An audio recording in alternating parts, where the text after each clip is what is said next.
नमस्ते दोस्तों, आपका स्वागत है आपके YouTube चैनल में। चलिए मैं आपके लिए एक छोटू सा टॉपिक लेके आया है स्टोरेज के बारे में। कंस्ट्रक्शन जो मटेरियल हम यूज करते हैं उसका स्टोरेज कैसे किया जाता है कंस्ट्रक्शन साइट पे, इसके बारे में। आज जो पहला हम मटेरियल लेके आए हैं, मोस्ट वैल्यूएबल मटेरियल है साइट के लिए, जो कि है सीमेंट, जिसका कंजप्शन का जो टाइम ड्यूरेशन है बहुत कम होता है। 3 महीने के अंदर अंदर आपको यूज करना पड़ता है, क्योंकि उसके बाद में वो स्ट्रेंथ रिड्यूस करने लगता है। कितना रिड्यूस करता है ये बाद में हम देखेंगे। इसके ऊपर मैंने एक वीडियो बनाया हुआ है, आप जाके आई बटन में देख सकते हैं। चलिए शुरू करते हैं। जो हमारा जो स्टॉकिंग होता है उसके लिए जो IS कोड प्रिफ़र किया जाता है वो कौन सा होता है? IS 4082-1996, जैसा कि आप स्क्रीन पे देख रहे होंगे। ये देखिए IS 4082-9, इसी के ये पूरा का पूरा एक्सप्लेन किया गया है कौन सा मटेरियल को हमें कैसे स्टोर करना है साइट पे। क्योंकि देखिए स्टोरेज की बहुत बड़ी भूमिका होती है साइट पे, और ख़ासकर सीमेंट और स्टील और एग्रीगेट जो मेन मटेरियल है आपके RCC का जो कंपोनेंट है। जैसे आपका सीमेंट हो गया, वाटर हो गया। वाटर तो एक अलग चीज़ है, मतलब उसका अलग टेस्ट करते हैं कैसे और वाटर हम यूज करते हैं, ये भी वीडियो मैंने बनाया हुआ है, आप जाके आई बटन में ऊपर जाके देख सकते हैं। जो अब रहा एग्रीगेट के बारे में भी मैंने बनाया हुआ है वीडियो, आप उसको भी जाके देख सकते हैं। अब 2 मटेरियल बचा है, एक तो सीमेंट जो कि मोस्ट वैल्यूएबल है, और दूसरा है स्टील।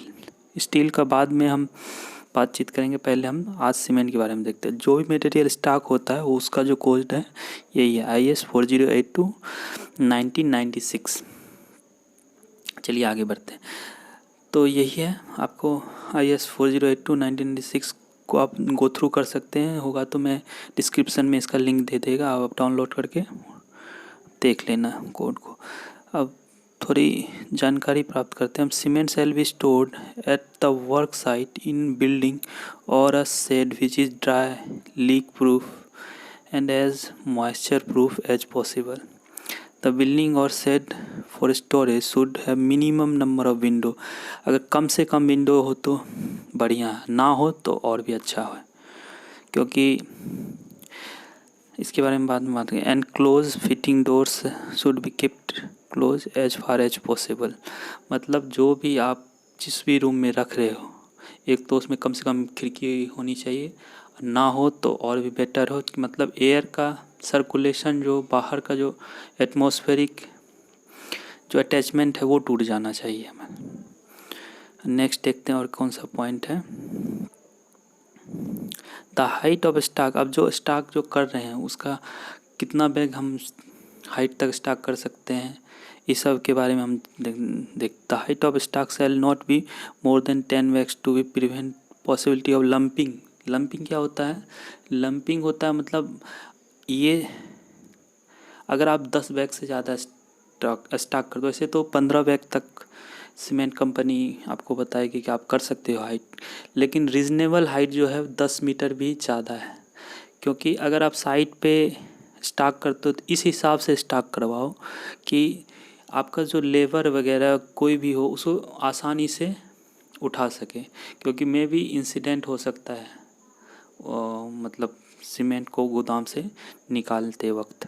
तो इतना ही हाइट पे होनी चाहिए कि आराम से आपका जो मज़दूर वगैरह है उसको उठा के ले आ सके। चलिए, तो 10 बैग तक करेंगे, और इससे ज़्यादा करेंगे तो हमारा क्या होगा? लंपिंग होगा अंडर प्रेशर, ज़्यादा प्रेशर जिसके कारण वज़न बढ़ जाएगा सीमेंट पे, और नीचे के जो सीमेंट होगा ना उसमें लंपिंग मतलब क्या है? जम जाएगा, मतलब ढेला टाइप का गोल गोल सा बहुत सारा, मतलब एग्रीगेट टाइप में कन्वर्ट हो जाएगा। और जानते हैं अगर सीमेंट में लंपिंग इफेक्ट आ गया तो हम उस सीमेंट को यूज़ नहीं करते हैं, रिजेक्ट कर देते हैं एज ए सिविल इंजीनियर, ये आपको पता ही होगा। और देखते हैं आगे क्या क्या है। 4 बैग से ज़्यादा जो चौड़ाई है, मतलब 1 2 3 4, इसका फिगर के थ्रू भी हम समझेंगे, नहीं करते हैं। और 3 मीटर, ये सब IS कोड के थ्रू मैं बोल रहा हूँ, जो भी है, और जो डिफरेंट डिफरेंट कंपनी आपको डिफरेंट डिफरेंट सजेशन भी देगी, लेकिन एज पर जो IS कोड है यही है। In stocks more than 8 bags high the cement bag. अगर आज 8 बैग से ज़्यादा आप हाई, मतलब 8 बैग से ज़्यादा आप ऊंचा सीमेंट का स्टॉक करते हो, तो उसको आप अल्टरनेटली हेडर एंड स्ट्रेचर पे, जैसे इंग्लिश में बॉन्ड करते हो वैसा आप करना। मतलब पहले हेडर में बिछा दिया, फिर स्ट्रेचर में डाल दिया। इससे क्या होगा आपका, इससे एक बॉन्डिंग बन जाएगी। अगर टॉपलिंग इफेक्ट होता है, टॉपलिंग क्या होता है, ढह जाना, गिर जाना। सीमेंट का बैग कभी कभी कोलैप्स कर जाता है, गिर जाता है ज़्यादा ऊंचाई में स्टॉक करने के, तो उसको आपको ये प्रिवेंट कर देगा। क्योंकि एक तरह से ये आप इंग्लिश बॉन्ड बना दिए स्ट्रेचर हेडर, तो इससे एक आपका टाई हो जाएगा, एक 2 बैग। अगर 10 बैग से ज़्यादा आप स्टॉक करते हो, 8 बैग से ज़्यादा, अगर 10 बैग से ज़्यादा करते हो तो लंपिंग इफेक्ट आएगी। ऐसा करना नहीं चाहिए। और उसके बाद जो होता आपका जो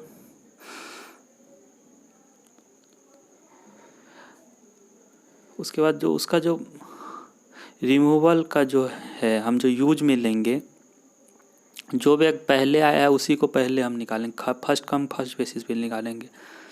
और एक लेबल लगा देंगे आपका, जिस डेट का जो स्टॉक हुआ है उस डेट का आप लेबल लगा देंगे, कि जिससे आपका सीमेंट का एज पता चलता हो। जैसे जैसे बैचिंग आती है, जैसे आज मान लीजिए मंडे को एक बैच आया तो उसका एक अलग स्टॉक करेंगे, फिर ट्यूसडे को आया तो उसका अलग स्टॉक करेंगे, और उसका मैन्युफैक्चरिंग डिटेल देख के और एक स्टिकर सामने में लगा देंगे, ताकि हमें पता चलता रहे। और जो पहले आया सीमेंट उसको पहले यूज करेंगे, ना कि जो बाद में आया उसको यूज। और एक्स्ट्रा सेफ्टी के लिए क्या करेंगे, मानसून अगर चल रहा है, बारिश का समय है, अगर ज़्यादा दिनों के लिए पीरियड के लिए हम अगर स्टॉक करना है, complete water proofing membrane use करेंगे, polythene which shall be closed on top of the stocks carefully. एकदम वाटर प्रूफ मतलब सील कर देंगे, एक पॉलीथीन ले लेंगे और उसको चारों तरफ से हम सीमेंट के बैग को ढक देंगे। ये तो एक्स्ट्रा प्रिवेंशन। और अगर हम मान लीजिए अभी हम दूसरे कंपनी का आया हमको मंडे को, और ट्यूसडे को फिर दूसरे कंपनी का आया, तो या मान लीजिए एक ही डेट में दो कंपनी का सीमेंट आ गया, तो हम दोनों कंपनी का सीमेंट अलग अलग रखेंगे। क्यों? इसके बहुत सारे कारण हैं। जो रीजनेबल कारण ये है कि दोनों का मैन्युफैक्चरिंग डेट तो अलग ही होगा, और कभी भी हम सीमेंट जल्दी मिक्स नहीं करते हैं, तो अलग अलग ब्रांड का सीमेंट हम अलग अलग स्टोरेज करेंगे।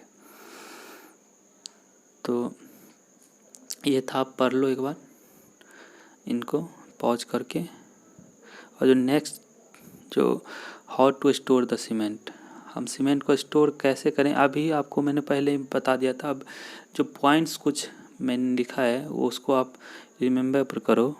जैसे कि पहले ही बताता, first come first out pattern use करेंगे इसको विड्रॉवल के लिए। जो पहले सीमेंट आया है उसको पहले हम यूज करेंगे, फिर जो बाद में आया उसको बाद में यूज करेंगे। ये नहीं कि बाद वाला स्टॉक को पहले यूज कर लिया, इससे आपका सीमेंट ख़राब होने का चांस ज़्यादा। और दूसरा पॉइंट कि as we know the cement is hygroscopic. Hygroscopic क्या होता है? हाइग्रोस्कोपिक मतलब हुआ ऐसा सब्सटेंस को हाइग्रोस्कोपिक कहते हैं जो कि ऐसे वाटर को रेडिली अट्रैक्ट कर ले फ्रॉम सराउंड्स, मतलब ये वाटर को एब्जॉर्ब कर लेता है। अगर इसके आसपास में, हाइग्रोस्कोपिक का मतलब अगर इसके आसपास में मॉइस्चर होगा तो वो अपने अंदर समावित कर लेगा, उसको एब्जॉर्ब करने का इसका टेंडेंसी ज़्यादा होता है। इसीलिए सीमेंट क्या कहते हैं, हाइग्रोस्कोपिक इन नेचर होता है। So the cement is store such place where dampness or direct contact of is neglected. इसीलिए हम कम से कम खिड़की वाले या नेग्लेक्ट करते हैं कि एटमॉस्फेयर से इसको कनेक्ट हो, जिसको साइलो भी बोलते हैं हम, जहाँ से बड़ा बड़ा स्टोरेज होता है। और जो मिनिमम हुक यूज करें, अगर आपका बड़ा साइट है, अगर बड़ी बड़ी कंपनियां का होता हो तो वो नॉन ट्रेड सीमेंट लाती है। क्यों वहाँ पे? इसीलिए लाती है नॉन ट्रेड सीमेंट। मैंने ट्रेड और नॉन ट्रेड पे बनाया हुआ एक वीडियो, आप जाकर वहाँ देख सकते हो प्लेलिस्ट में। इसीलिए नॉन ट्रेड सीमेंट लाते हैं कि उसमें नंबर ऑफ हुकिंग जो होता है वो कम होता है, जिससे कंपेरेटिवली उसमें मॉइस्चर कम वो एब्जॉर्ब करता है, ज़्यादा दिन ड्यूरेबल हो जाता है सीमेंट। और उसका जो सीमेंट का जो क्वांटिटी है, अगर मान लीजिए 5 जगह से सीमेंट उतर के आया है, 5 जगह हुक लगा, तो आपका मिनिमम 50 kg का बैग का सीमेंट है तो हाफ kg तो उसमें से पक्का आपका ख़त्म हो गया, रास्ते में ही हुक लग के आपका निकल जाता है। इसीलिए नॉन ट्रेड सीमेंट यूज किया जाता है बराबर। और भी ढेर सारा कारण है, सब आप जाकर देख लेना प्लेलिस्ट में। अब नेक्स्ट आगे बढ़ते हैं हम। अब मेथड क्या है स्टॉकिंग का, मोस्ट इम्पोर्टेंट क्या है method. Cement shall be stored and stocked in bags and shall be kept free from the possibility of any dampness. किसी भी मॉइस्चर का जो डैम्पनेस होता है, और मॉइस्चर डैम्पनेस क्या होता है, रिसाव होता है, जैसे दीवार में डैम्पनेस आता है। मतलब मान लो फ्लोर पे आप स्टॉक किए और नीचे से सीमेंट हाइग्रोस्कोपिक है नेचर में, तो क्या करेगा, मॉइस्चर वो गेन कर लेगा तो और लंप हो जाएगा और वो सेट हो जाएगा और यूजेबल होगा नहीं। विग्रस नेचर है, तुरंत वाटर से वो अट्रैक्ट हो जाएगा। और आगे देखते हैं कि डायरेक्ट कांटेक्ट हटाना है हमारा मॉइस्चर से। Cement bag shall be stocked off the floor on wooden plank. Wooden planks क्या होता है, स्क्वायर टाइप में एक, अब इसको पढ़ेंगे हम वुड में, और वो यूज किया जाता है एक, मान लीजिए बैट टाइप का, वो बिछा दिया जाता है और उसके ऊपर फिर हम प्लैंक्स डाल देते हैं। वुडन प्लैंक्स क्या होता है, रेक्टेंगुलर शेप का तख्ता जिसको बोलते हैं वो होता है। और उसके नीचे क्या डालते हैं, प्लैंक्स के नीचे वुडन बैटन डाल देते हैं। वुडन बैटन के ऊपर प्लैंक्स, और फिगर के थ्रू हम समझ जाएंगे पूरा पूरा इसको। Way to keep about 150 mm to 200 mm clear above the floor. वही डैम्पनेस ना हो उसके लिए हम फ्लोर से ऊपर कम से कम 150 से 200 mm उठाते हैं। द फ्लोर में भी कंप्राइज और लीन सीमेंट कंक्रीट और 2 लेयर ऑफ ड्राई ब्रिक। या तो ब्रिक का बेटिंग करके हम सोलिंग कर लेते हैं उसके ऊपर 2 लेयर में, या फिर लीन सीमेंट कंक्रीट का फ्लोरिंग कर देते हैं। Space 600 mm minimum cell be left around between the exterior वाल टू स्टॉक। मतलब 600 mm कम से कम 600 mm कम से कम हम जगह छोड़ते हैं वॉल से, एक्सटीरियर वॉल से जो स्टॉक करते हैं सीमेंट का। तो आगे देखते हैं क्या है, देख लीजिए इस फिगर के जैसे के थ्रू आप देख रहे हैं। जैसे ये देखो आप, ये देखो एक्सटीरियर वॉल से हमने 600 mm छोड़ दिया है, 600 छोड़ा है, इधर भी 600 mm छोड़ा है, बीच में पैसेज 2 फीट छोड़ा है ताकि हम सर्कुलेट होके सीमेंट जो पहले आया है उसको ले सकें और निकाल सके अपना। ये डोर है, देखिए इसमें विंडो एक भी नहीं दिया है, ये परफेक्ट है। अब देखो आप, ये भी IS कोड से लिया मैंने, ABC करके यहाँ दिख रहा होगा आपको। ए क्या है, प्लैंक्स है, बी है वुडन बैटन है, मतलब सबसे ऊपर जो है प्लैंक्स है जो कि तख्ता होता है रेक्टेंगुलर शेप में। बी में है वो थोड़ा बैटन होता है, जैसे आप ईंट में पढ़ रहे होंगे वो आप देखा होगा, वो इसको हार्ड सरफेस दे देता है, उसके ऊपर प्लैंक रख दिया जाता है। और उसके सी क्या है, सी कंसोलिडेट अर्थ है, ये सॉरी ड्राई ब्रिक्स 2 लेयर में बिछा हुआ है। और डी है या कम्पैक्टेड अर्थ। कंसोलिडेट मतलब उसको पहले कम्पैक्ट कर देते हैं जिस अर्थ पे हम सोलिंग करेंगे, या 2 लेयर में जो ब्रिक बैठाएंगे, या लीन कंक्रीट मिक्स का जो फ्लोरिंग आप तैयार करेंगे। अब दूसरी बात है, ये देखो आप जो हाइट 8 मीटर तक करोगे तो ऐसे करोगे जिस शेप में आप देख रहे हो, और अगर 8 मीटर से ज़्यादा करोगे तो इंग्लिश बॉन्ड के जैसे स्ट्रेचर हो गया। फिर इसके ऊपर में हम हेडर इस तरह से, मेरी भावनाओं को आप समझ रहे होंगे कैसे, जैसे स्ट्रेचर बॉन्ड बनता है, सॉरी स्ट्रेचर नहीं, इंग्लिश बॉन्ड, ये पहला बोला। और इसी को टॉपलिंग इफेक्ट को कम करने के लिए इसके ऊपर दूसरा बैग रखा जाता है, जिससे इसे एक बॉन्डिंग, अच्छी खासी बॉन्डिंग हो जाती है और जो सीमेंट का जो बैग टॉपलिंग 8 मीटर से ज़्यादा ऊपर हाइट में अगर हम करते हैं, जैसे 10 मीटर 12 मीटर कर दिए, तो हमें अल्टरनेट वे में स्टॉक करना चाहिए। तो ये आप देख रहे होंगे, समझ गए होंगे लगभग में। और जो दूसरी सबसे बड़ी बात है, ग्राउंड से ऊपर हमें करना है। ये सब आप फिगर में देख सकते, ये भी IS कोड से मैंने लिया है। और नेक्स्ट देखते हैं क्या है। अब जो ये मैं पहले भी वीडियो डाला हुआ है, आप इसको फिर से देख लो, स्ट्रेंथ कितना रिड्यूस होता है। अगर आपका दो तरह से, एक ही चीज़ को मैं दो तरह से कितना रिड्यूस होता है, और एक पूछ सकता है आपको रिलेटिव कंप्रेसिव स्ट्रेंथ कितना होगा। करंट स्टेज में तो 0% रिड्यूस होगा। 3 महीने में लगभग 20% स्ट्रेंथ अपना रिड्यूस कर देता है सीमेंट। 6 महीने में लगभग 30% रिड्यूस कर देता है, और 1 साल में 40%, और 5 साल में 50%। जब हम 3 महीने के बाद यूज करते हैं कोई सीमेंट को, तो सबसे पहले हम टेस्टिंग करते हैं, फिर जाके अगर लैब से ओके होता है तब जाके हम सीमेंट यूज करते हैं। फिर देखिए, अब इसी को घुमा के आपको रिलेटिव कंप्रेसिव स्ट्रेंथ पूछते तो कुछ नहीं है, जस्ट इसका रिवर्स है। आप दिमाग लगाओ, 100%, 80% माइनस कर दो 100 में से 20 80, 100 में से 30 70, 100 में से 40 60, 100 में से 50 50, मतलब रिलेटिव कंप्रेसिव स्ट्रेंथ पूछ गया। अगर आपको एक याद है तो दूसरा आप बोल सकते हो।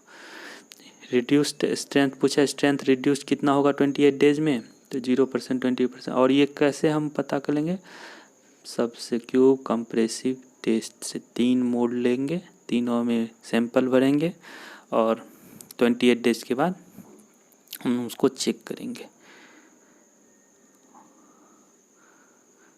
उसके बाद नेक्स्ट इसके बारे में और भी बातचीत करेंगे बाद में। अब नेक्स्ट टॉपिक देखते हैं क्या है। अब इसका मैन्युफैक्चरिंग डिटेल देखते हैं। डेट ऑफ सीमेंट थोड़ा पढ़ने की, ये देखो 29 2029वां वीक है, 29th वीक है। 29वां वीक मतलब क्या होगा, आप कैलेंडर में जाके देखोगे तो 14 जुलाई, यानी 14 जुलाई से 20 जुलाई के बीच में ये सीमेंट बना हुआ है। अब इससे आगे 3 महीने जोड़ लो आप, वो हो गया इसका कंजप्शन ड्यूरेशन पीरियड। तो नेक्स्ट चलिए इंड हो गया। अब मैं एक बार बैक कर दे रहा हूँ, ये आप देख लो, बहुत आप लोगों से पता होगा। ये फिगर आप जाके कोड में देख सकते हो। ये कोड जो है इसका IS 4082 1996 है। इसी के थ्रू सारा मटेरियल स्टॉकिंग के बारे में बताया गया है, कैसे हम स्टॉक करें। मैंने एग्रीगेट का डाल दिया है वीडियो, अभी ये सीमेंट का डाल रहा हूँ, उसके बाद बच्चे का स्टील का डाल दूँगा। उसके बाद वुड वगैरह का कोई उतना ज़रूरी नहीं है, फिर भी मैं डाल दूँगा। पहले इस स्टील का दे दे। तो वाटर का जो देखो, RCC के कंपोनेंट कौन सा हो गया जो RCC बनाने के लिए हमें एग्रीगेट, उसका मैंने स्टॉकिंग का डाल दिया है। सीमेंट का आज डाल रहा हूँ, इसके बाद नेक्स्ट स्टील का डालूँगा। वाटर का जो क्वालिटी होना चाहिए उसका वीडियो पहले से डाला हुआ, आप जाके प्लेलिस्ट में देख सकते हैं, आई बटन में भी मैं दे दूँगा। धन्यवाद। आप अपना अपने आप अपनों का ध्यान रखें। धन्यवाद दोस्तों।